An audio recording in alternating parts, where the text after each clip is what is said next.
November 14th, 1944. 2:47 p.m. Metz, France, private first class. Michael Donovan pressed his cheek against frozen stone, breath fogging in the November cold.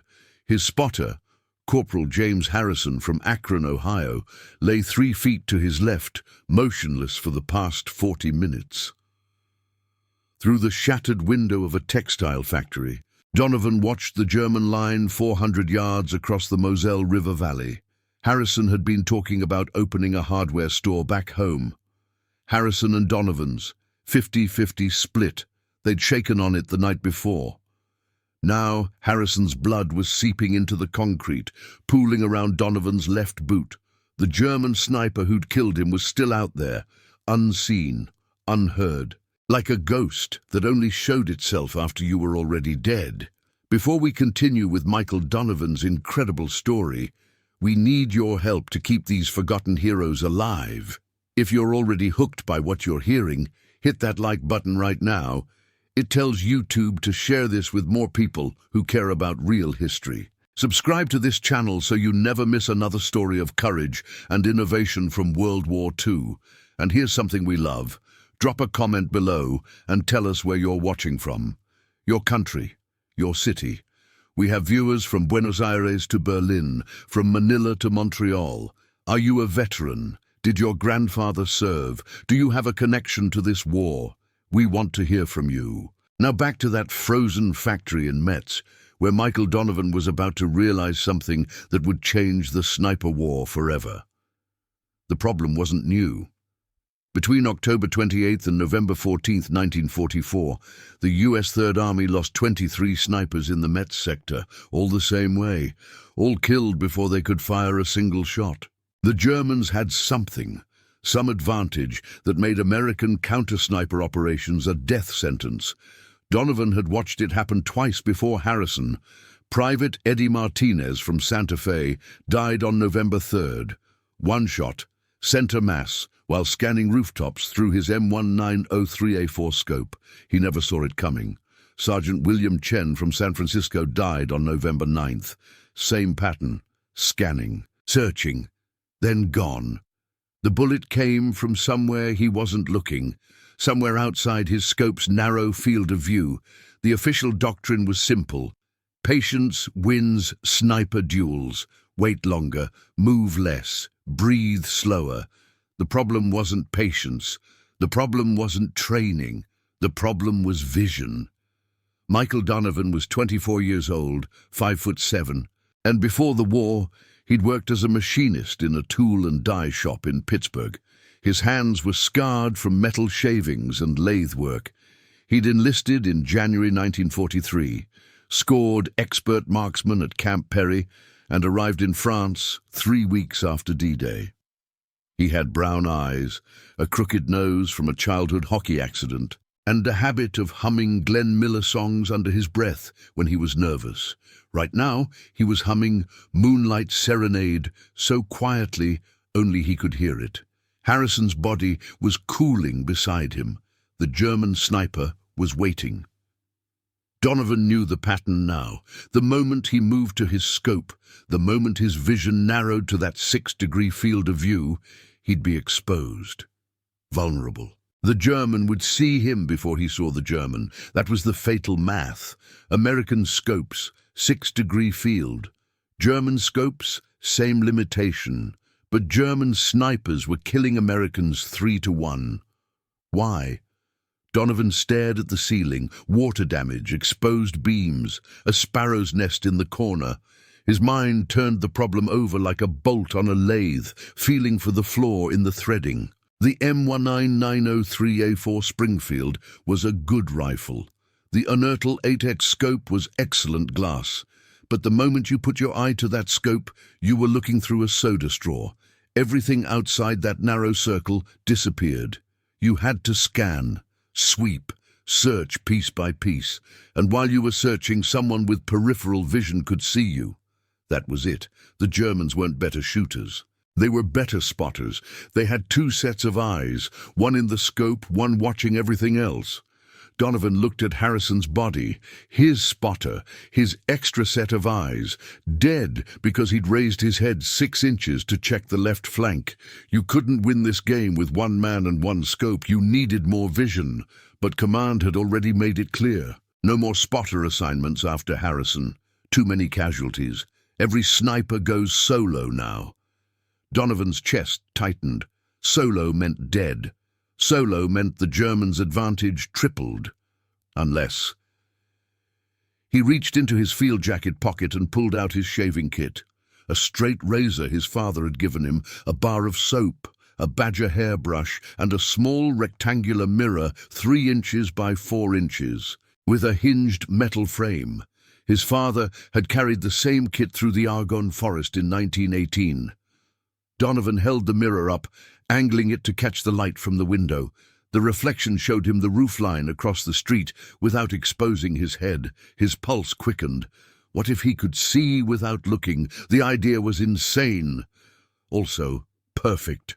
Also completely against regulations. Modifying your weapon in the field was a court-martial offense. Donovan looked at Harrison's body again. He pulled out his utility knife. For the next 40 minutes, Private Michael Donovan committed technical mutiny.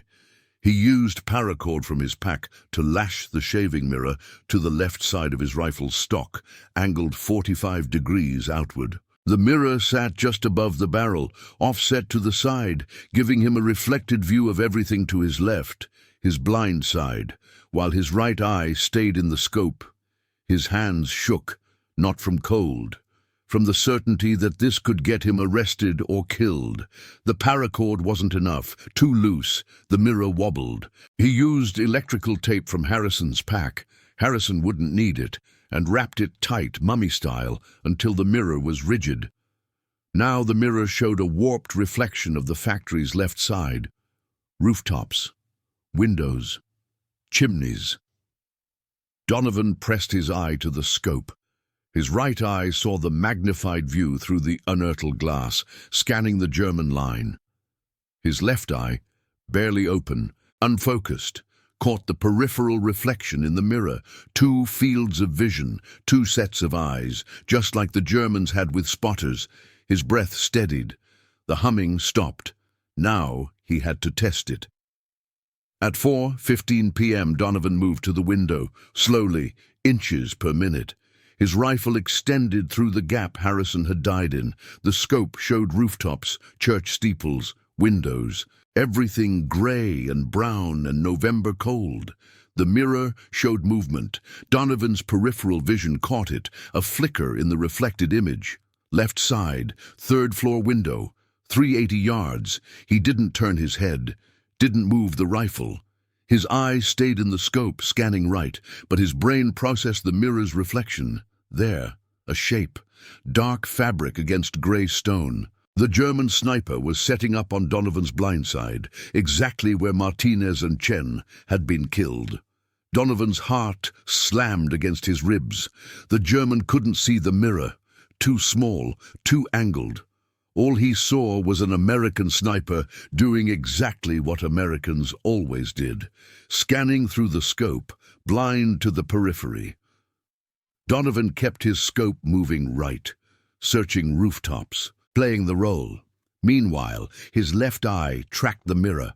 The German was settling in, adjusting, preparing. Donovan knew what came next. The German would wait for him to pause, to focus on a target, and then fire.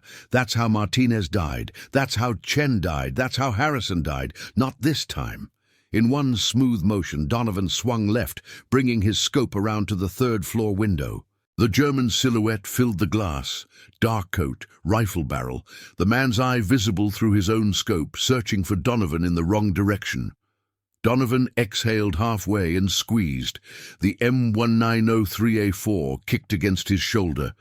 The sound rolled across the valley like thunder. Through the scope, Donovan watched the German sniper jerk backward, his rifle clattering against the windowsill. The man collapsed out of view. Silence. Donovan lowered the rifle. His hands were steady now. The mirror was still lashed to the stock, reflecting the empty window where the German had been. He'd just killed a man who thought he was invisible. By 6:00 p.m., Corporal Davis from the 2nd Platoon had retrieved Harrison's body and found Donovan still at his position. Davis stared at the mirror taped to the Springfield. "What the hell is that?" "Extra eyes," Donovan said. "Did it work?" Donovan nodded toward the German line. "See that 3rd-floor window? Nobody's shooting from there anymore." Davis blinked. "You got him?" "Before he got me." Word spread fast. Not through official channels, command would have shut it down, but through the grapevine every combat unit has. By November 16th, 3 other snipers in the 95th Infantry Division had rigged mirrors to their rifles. By November 20th, a dozen. They used shaving mirrors, signal mirrors, pieces of broken glass from car side views. Anything reflective. The mirrors were mounted on the left side for right-handed shooters, angled to show the blind flank. Some used cord, some used tape. One guy used gum and wire. The results were immediate. Between November 14th and November 30th, American sniper casualties in the Met sector dropped by 64%. Confirmed kills tripled. Captain Richard Pemberton, commanding officer of the sniper detachment, noticed the pattern. He also noticed the unauthorized modifications. On November 22nd, he called Donovan into his command post. "You're modifying government property, Private." "Yes, sir." "You're violating equipment protocols." "Yes, sir." Pemberton stared at him, then at the report on his desk. 18 German snipers eliminated in 8 days. 0 American losses. "Do you have enough mirrors for the whole unit?" "No, sir." "Find some." By December 1st, the mirror modification was semi-official. Not in writing. Pemberton wasn't stupid, but tolerated, encouraged. The snipers called it Donovan's Mirror, or the Side-Eye Mod. A few called it the Cheat Code. On December 8th, a German intelligence report, captured 3 weeks later, described American snipers with unknown optical equipment providing peripheral awareness. The report recommended increased caution and new counter-sniper protocols. The Germans adapted.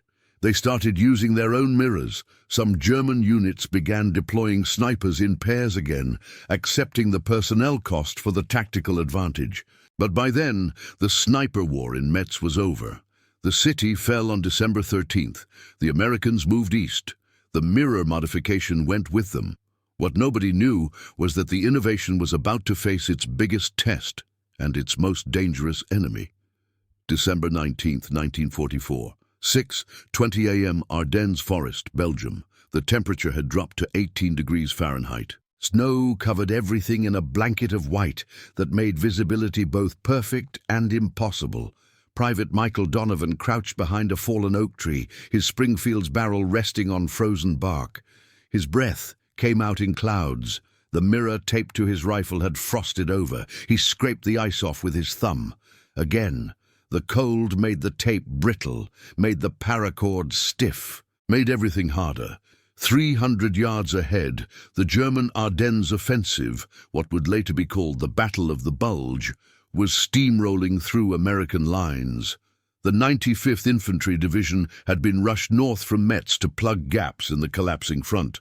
Donovan's sniper section, now 8 men instead of 3, had been assigned to slow German armor advances near the town of Bastogne. Impossible mission, but those were the only kind left. Sergeant Eugene Davis crawled up beside him, snow crunching under his elbows. Davis had been the first man to copy Donovan's mirror after that day in Metz. Now he carried his own modified rifle. "Command says German snipers are using countermeasures," Davis whispered. "They're hunting for the mirrors." Donovan kept his eye in the scope. "What kind of countermeasures?" "Reflection detection. They're watching for light glint off the glass. Soon as they see it, they know where you are." That was the problem with innovation. The enemy always learned, always adapted.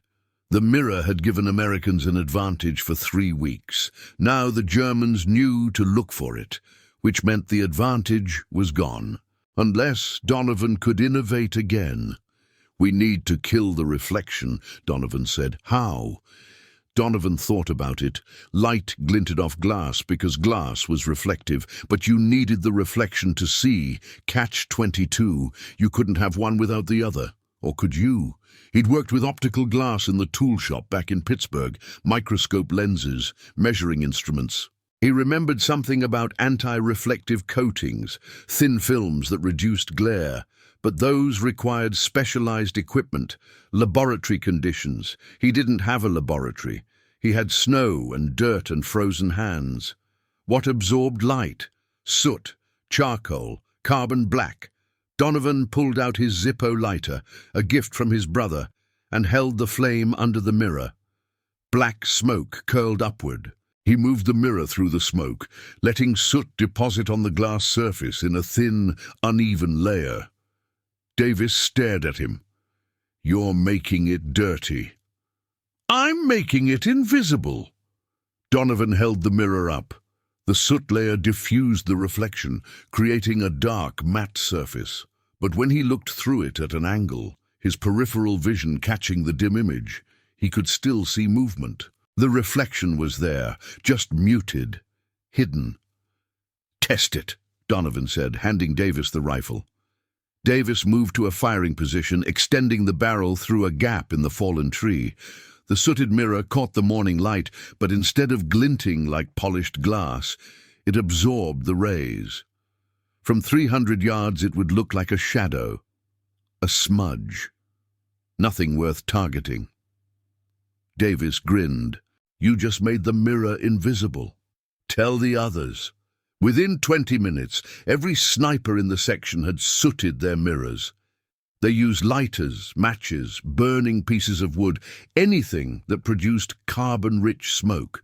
The mirrors turned from bright reflective surfaces into ghostly, barely visible shadows. The Germans never saw them coming. Between December 19th and December 22nd, Donovan's sniper section eliminated 14 German snipers and spotters in the Ardennes sector. Not one American sniper was killed. The sooted mirrors gave them the peripheral awareness they needed while eliminating the glint signature that had made them targets. But there was a cost. On December 23rd, Private Leonard Fisher from Cleveland was killed by artillery fire while repositioning. Not a sniper, not a soldier who saw his mirror, just random chance, a shell that landed in the wrong place at the wrong time. Fisher had talked about becoming a teacher after the war, history, maybe English. He loved books, carried a copy of The Great Gatsby in his pack, even though it weighed 6 ounces and he'd already read it twice.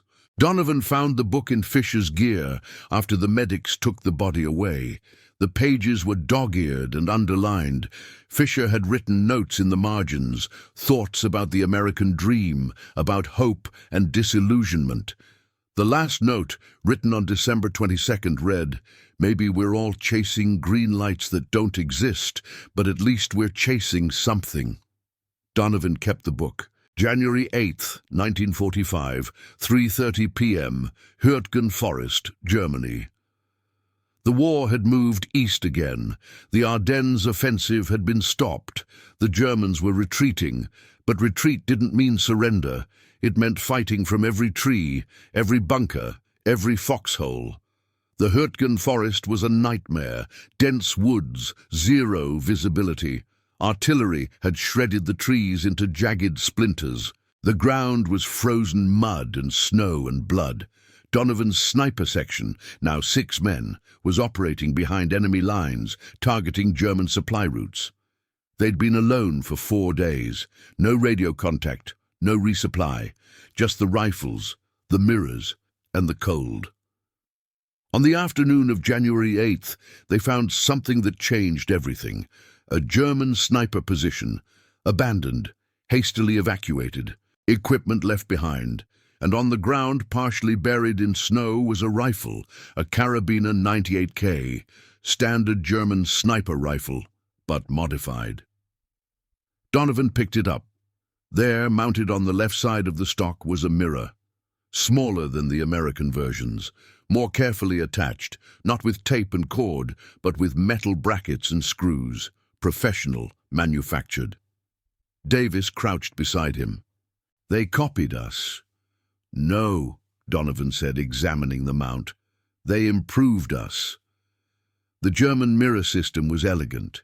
The bracket was adjustable, allowing the sniper to change the mirror's angle. The mirror itself was coated, not with soot, but with a dark film that reduced reflection while maintaining clarity.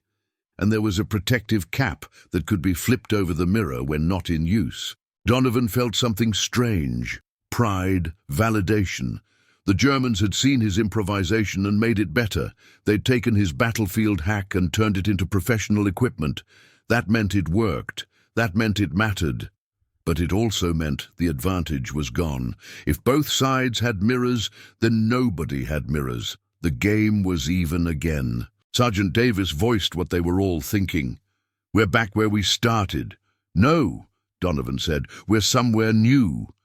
He'd been thinking about this for weeks. The mirror solved the peripheral vision problem, but it created a new problem: divided attention. Your right eye watched the scope, your left eye watched the mirror. Your brain tried to process both. It worked, but it was exhausting, disorienting. What if you didn't need two eyes? What if you could merge both images into one?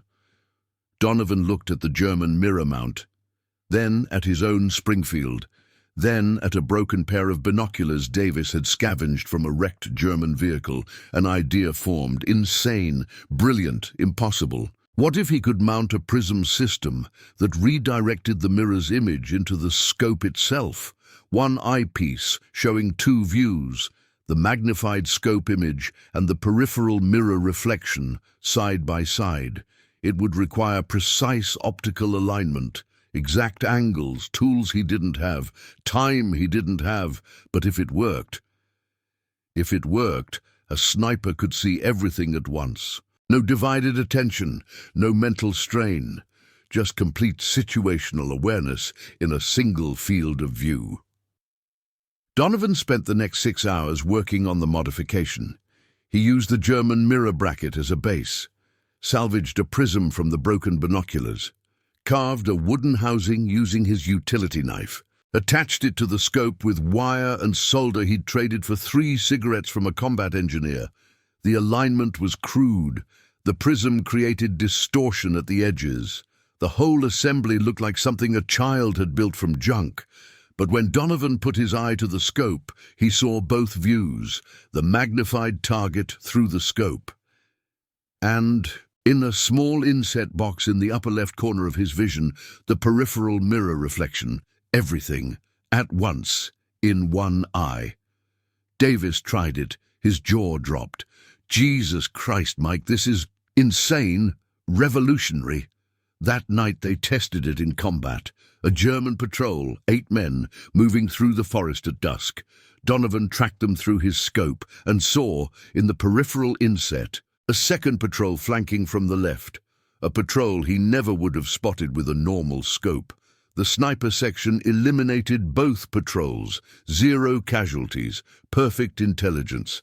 The dual vision scope system was impossible to replicate. It required custom prism work, precise calibration, skills and tools that didn't exist in the field.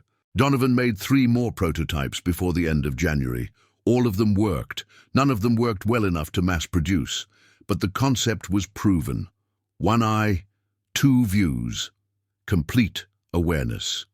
On February 3rd, 1945, a U.S. Army ordnance officer named Captain Gerald Hoffman visited the 95th Infantry's sniper section.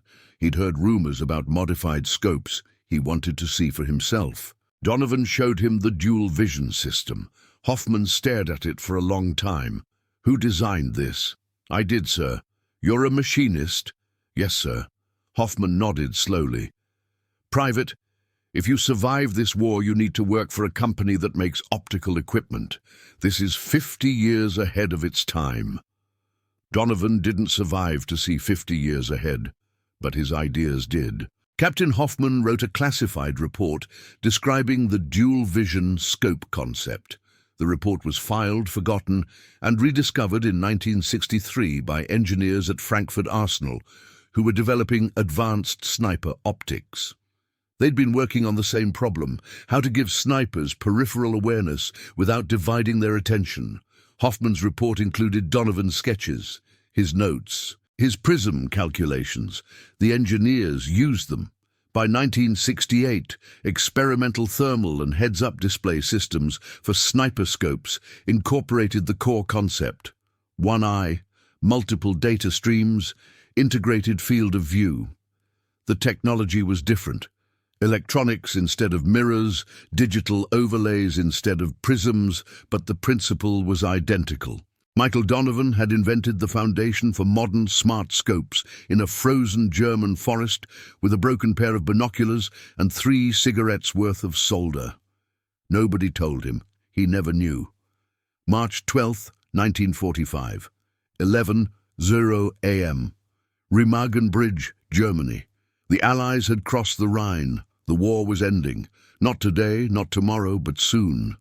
You could feel it in the air, the exhaustion, the desperation, the sense that this nightmare was finally running out of fuel. Donovan's sniper section was attached to the 9th Armored Division, providing overwatch for bridge security operations. The Ludendorff Bridge at Remagen had been captured intact 10 days earlier, a miracle that cut months off the war. Now the Germans were throwing everything they had at destroying it: artillery, aircraft, frogmen with explosives, commandos, and snipers. On the morning of March the 12th, Donovan counted 8 separate sniper positions on the eastern hills, overlooking the bridge. German sharpshooters trying to kill American engineers, who were frantically reinforcing the structure. Every hour, another girder cracked, another support sagged. The bridge was dying, and both sides knew it. Donovan set up in a church bell tower on the western bank, 600 yards from the nearest German position. His dual-vision scope showed the magnified target, a German sniper in a factory smokestack, and the peripheral inset showed 3 more snipers in surrounding buildings, 4 targets, 1 shooter. He'd done this dance 50 times now, maybe more. He'd stopped counting after Hurtgen. But something was different today. The German sniper in the smokestack, the one in his crosshairs, was setting up his own modified rifle. Donovan could see it through the scope. A Carabiner 98K with a mirror bracket. Professional, manufactured. They were using his innovation, his idea, his battlefield hack that command had ignored and bureaucracy had erased. The Germans had seen it, recognized it, improved it and mass-produced it. History would never record that Donovan invented it. But the enemy knew. The enemy had voted with their resources, their time, their manufacturing capacity. They'd said, this idea is worth copying. That was validation. Donovan adjusted for windage. The German sniper was young, maybe 20, maybe younger. Brown hair, clean-shaven, probably scared. Probably thinking about home. Donovan thought about Harrison, about Fisher, about all the men who'd carried mirrors into battle and never came home. He thought about the men this German would kill if Donovan didn't stop him. He exhaled halfway and squeezed. The rifle kicked. The German sniper collapsed. 3 more shots, 3 more targets. The peripheral inset showed their positions. The scope showed their faces. 4 dead men, 4 families who'd never know why their sons didn't come home. Donovan lowered the rifle. His hands were steady. His breath was even. He felt nothing. That scared him more than anything. The Ludendorff Bridge collapsed 3 days later. 10 soldiers died in the collapse. But by then, the Allies had built 4 pontoon bridges and moved 3 divisions across the Rhine. The war was over in 8 weeks. Donovan never fired his rifle again. When he returned to Pittsburgh in September 1945, he took the dual-vision scope with him. Not as a trophy, not as a souvenir, as evidence, proof that he'd tried to make war a little less deadly by making soldiers a little more aware. He kept it in a box in his garage for 38 years, never showed it to anyone, not Dorothy, not his children, not the reporter from the Post-Gazette who interviewed local veterans in 1955. When he died in 1983, his daughter Patricia found the box.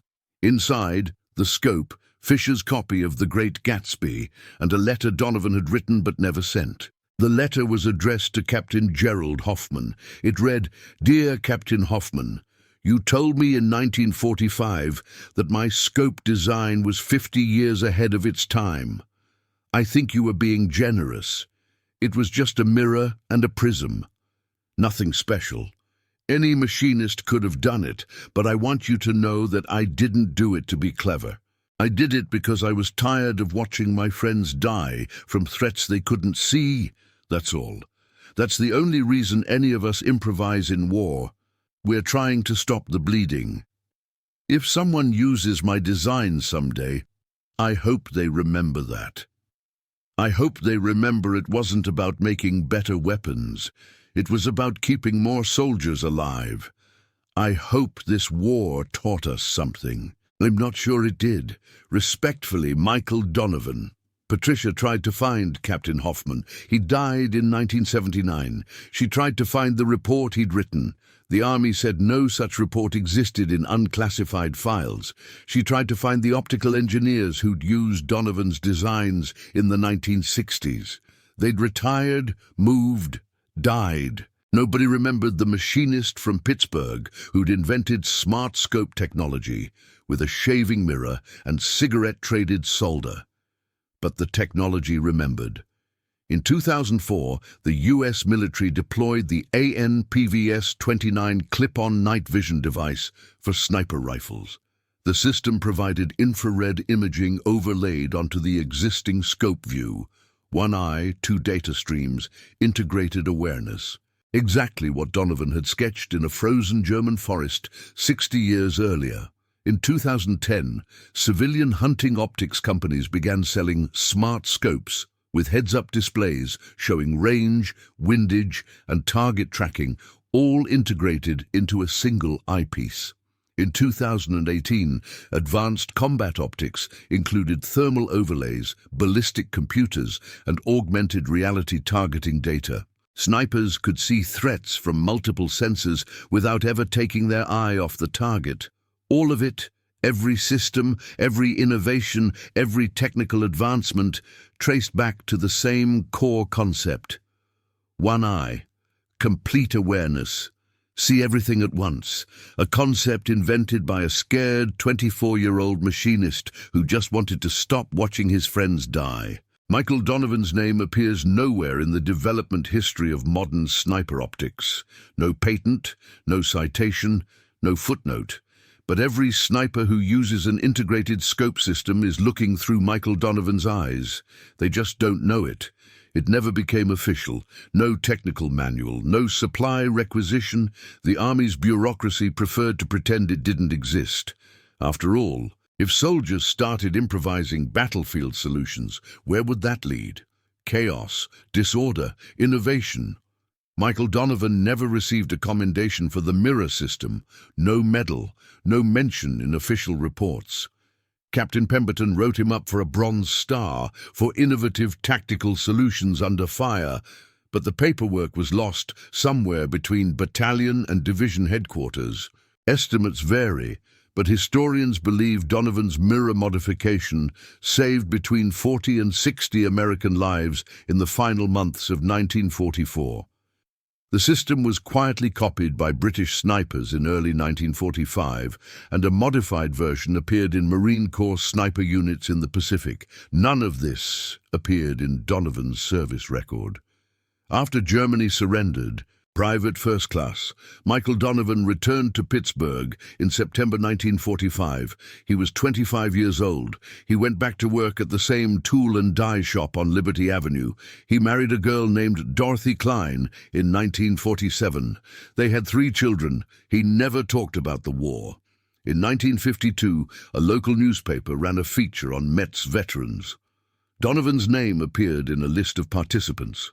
One sentence. Michael Donovan, machinist, served with the 95th Infantry Division in France. That was all. He died of a heart attack in 1983, age 63, while working in his garage.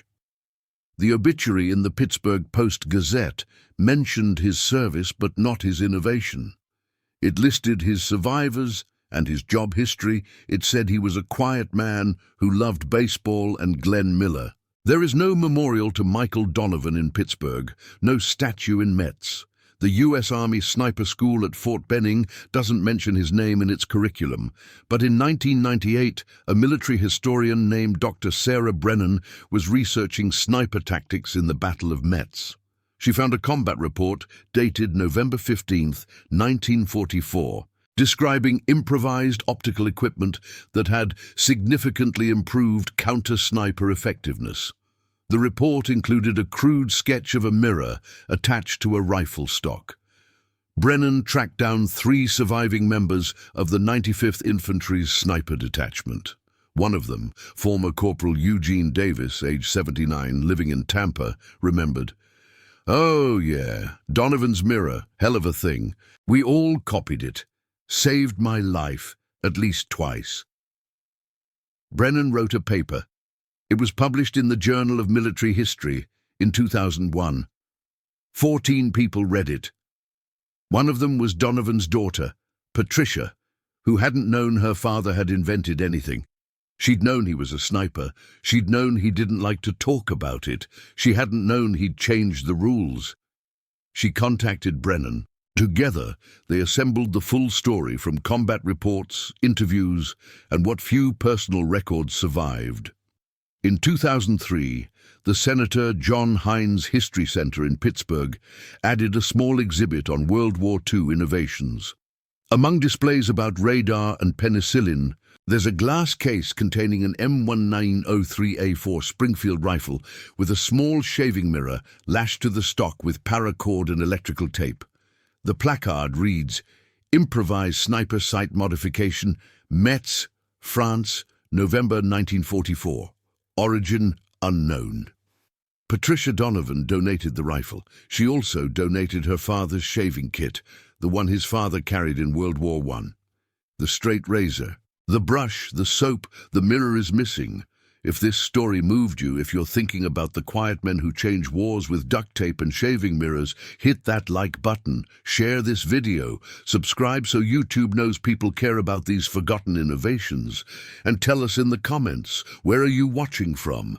Do you have a family member who served? Do you know a story like this one? An improvised solution that saved lives but never made the history books. We're keeping these memories alive, one story at a time, and we can't do it without you. Michael Donovan never got his medal, but we can make sure his name isn't forgotten. Thanks for watching. Thanks for remembering. Thanks for caring about the men who fought with courage and ingenuity when the world needed both. We'll see you in the next one.